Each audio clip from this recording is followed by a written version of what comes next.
Good morning. In today's class, we will discuss about the two important applications. So, here we'll try to understand how the supply demand analysis can be applied.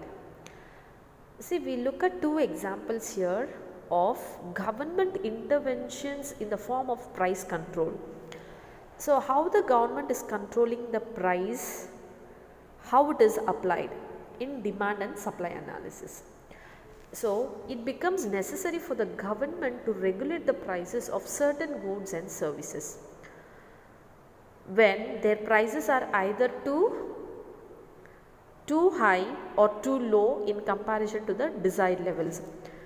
ಬೆಲೆ ಜಾಸ್ತಿ ಆದರೂ ಕಡಿಮೆ ಆದರೂ the common people are affected. So, we will try to analyze these issues with the two important concepts. So, what impact these regulations have on the market for these goods? So, when the prices are high,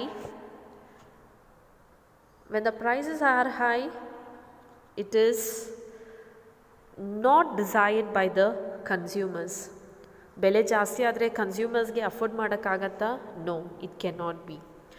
If the prices are too low, what will happen to the producers? The producers will face a problem when the prices are low, and when the prices are high, the consumers will be affected. So, this is a problematic situation. So, who has to control and regulate the price? It is the intervention of the government. Only the government can interfere and can solve the problem. So, in order to understand, here we have a two example. Now, we'll see the first one is price ceiling. So, what is price ceiling?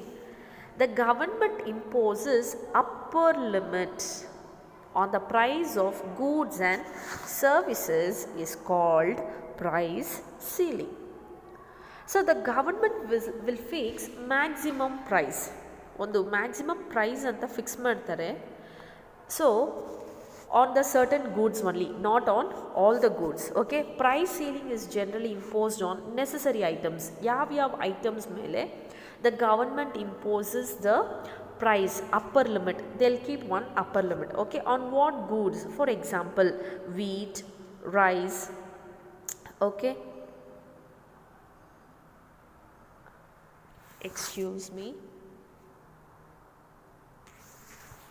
Wheat, rice, kerosene, sugar. So, and it is fixed below the market determined prices. Now, we will see some of the examples of price ceiling. So, price ceiling is generally imposed on the necessary items like wheat, rice, kerosene, sugar. So, here are some of the commodities means I have mentioned here, and it is fixed below the market determined prices because some section of the population will not be able to afford these goods. Okay, so all the people cannot afford to this necessary goods. Rich people can afford and the middle class people cannot afford, but the mass, the population means more number of people cannot afford these goods. Okay, so let us examine the effects of price ceiling on market equilibrium through the help of the diagram. We will see what is this. Okay, now look to this diagram. Price ceiling is given here. A price ceiling creates a shortage. Okay, how it is? Let us understand. So, OX axis is indicating the quantity of goods. Okay, some good, for example, we say wheat. Example, wheat is a commodity here, and OY axis indicating the price. Okay, here the concept is related to supply and demand. You have to understand. So, this S curve is indicating, which is sloping upward, is supply curve, and downward sloping curve, red color curve, it is a demand curve, blue color curve is a supply curve. Clear? Now, at point this, okay, and this, where the supply curve and the demand curve intersect at this point is equilibrium point. So this is the point of equilibrium. So what is the equilibrium price? This is the equilibrium price. For example, I refer this as a P and this point as a Q. Okay, at point P,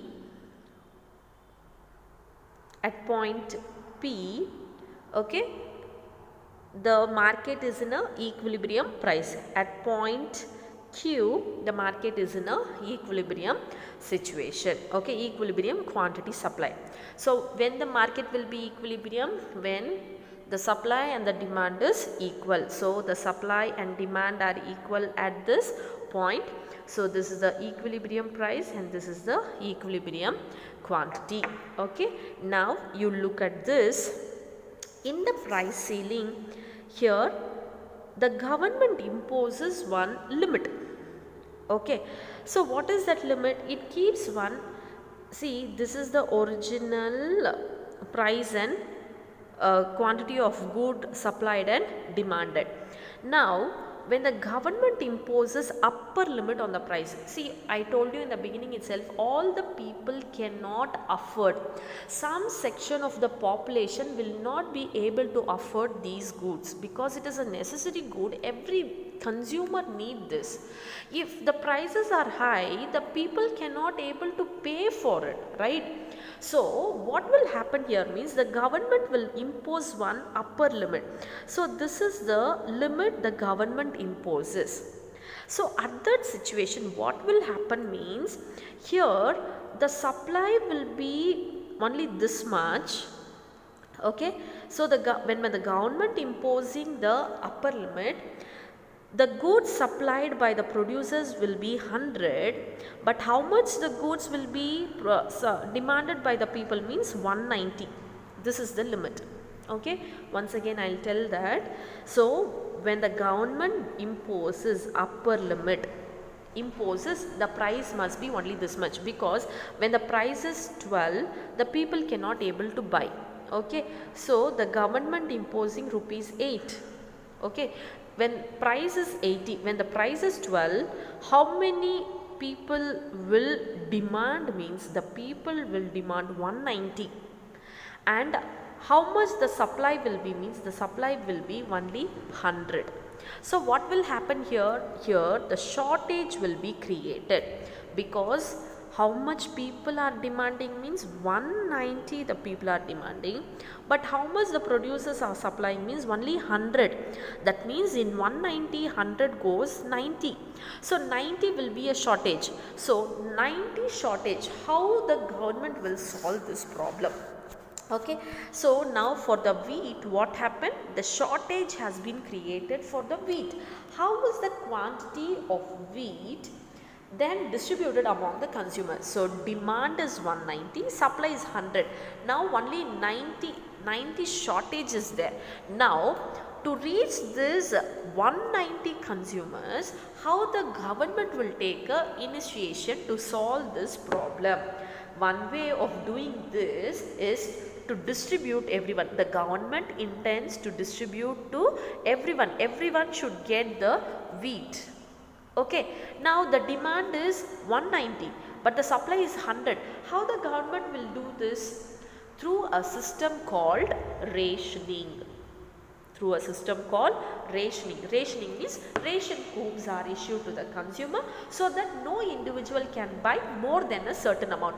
See, when we go to the ration shop, 100 kg I wanted means whether they will give 100 kg, or if I say 10 kg is given means whether they will give me 10 kg. No, it is a coupons are issued.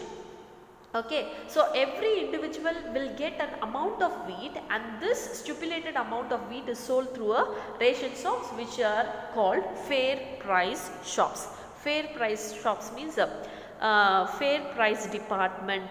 We say a ration shop or public distributed system.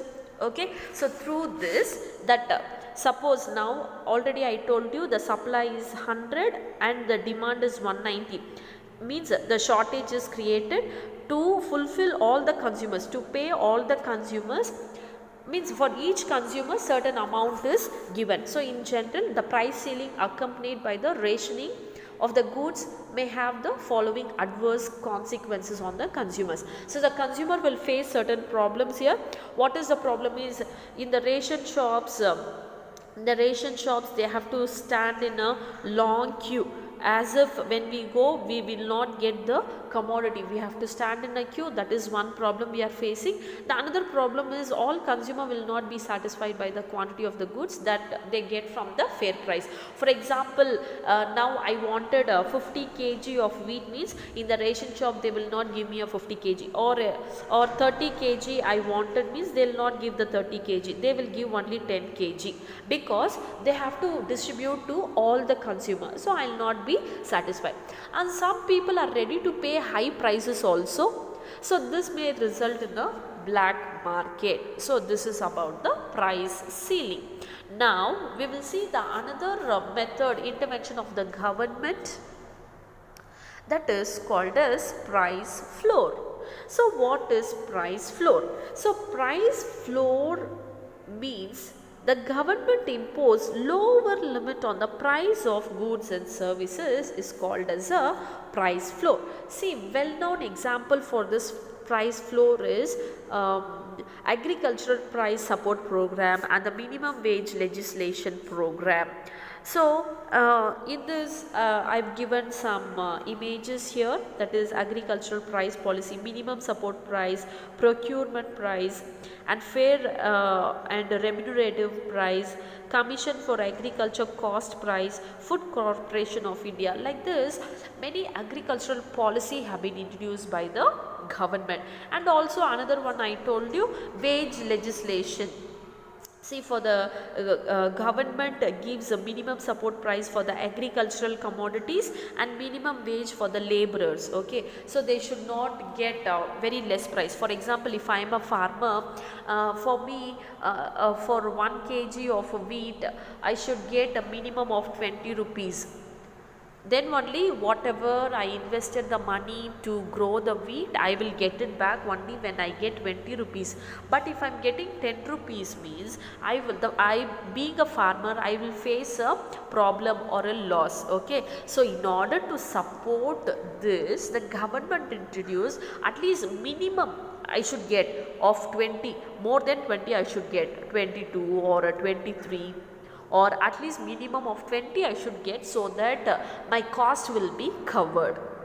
I should not incur any kind of losses. And also the laborers, the act have been passed. In the previous video, one of the video I have said that the government has introduced one legislation act through which for example per day 200 rupees should be paid for the laborers, means that should be paid. It should not be lowered.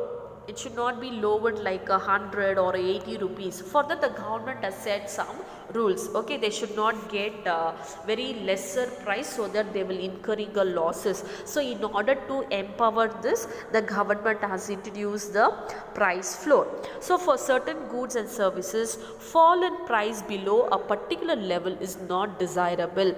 So agricultural commodity, already farmers are in crisis. For them, if still more if the prices are lesser, and for the laborers who are wage laborers, many laborers are there, if the salary paid is very less, they will be in a problem. So the government sets minimum prices for these goods, that is called as a price floor. So in this example we will see the diagram which is given. So already we know that this upward sloping curve is a supply curve and downward sloping curve is a demand curve. This is a supply curve.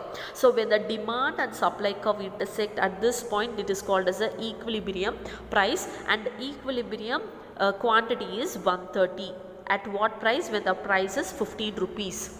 Okay, so when the price is 15, the quantity supplied and demanded, equilibrium quantity is 130 and the price is 15. Clear? Now, when the price floor, that means a minimum level of the price has been insisted by the government. Okay, now here the price is 20 rupees. At minimum they should get 20. If not, the farmer or a laborers, they will be in a problematic situation. So when the price is fixed What will happen here? Here the demand will be, when the, already we know the law, when the price is high, the supply also will be high. Okay, see, when the price from 15 to 20, when it increases, okay, what happens? The supply is 180. But when the price increases, what will happen to the demand? The demand will decrease. So when the price from 15 to 20, when it is increased, the demand have been reduced here. The demand is reduced. Okay, because the prices are more. So when the prices are more, the supply will be high. Okay, so here it leads to the creation of surplus. That means more goods are supplied when the prices are increased. Okay, so it will support the producers, or it will support the agricultural farmers. So the government is imposing the price floor. That means it is imposing the lower limit on the price of the goods and services, is called as a price floor. Okay, so in the figure as it showed supply and the demand curve for a commodity on which prices floor is imposed. Okay, the market equilibrium here would be, I told you already, this is the market equilibrium, and but when the government imposes a floor higher than the equilibrium price at this place, that is 20, the market demand will be this much, the market demand will be this much, and market supply will be here. So to supply, thereby leading to an excess supply in the market equal to here 190. So in the case of agricultural support, to prevent price from falling because of excess supply, so the government needs to buy. So now what happened here means, when the price increased to 20, the demand is only 90. Okay, and supply will be 180. So 180 is a supply and 90 is a demand. So here what happened? The surplus have been created. Surplus means there is more surplus, more commodity supplied by the producer. So what will happen? More supply is there, but there is no demand for the good. What will happen to the producer? The farmer, again he has to face a problem. So at this situation, the government needs to buy the surplus at the predetermined prices. Okay, for this we use the term buffer stock. Okay, so whenever the prices are falling, the government will purchase the goods from the farmers, and whenever there is a demand, at that time the government will preserve that in the form of a Food Corporation of India. Okay, in various storage facility, it will store the commodity, and when there is a required, at that time the government will supply the goods. This is how the government intervenes and controls the prices regulations through the two system, which is called as a price ceiling and price floor. Thank you for watching.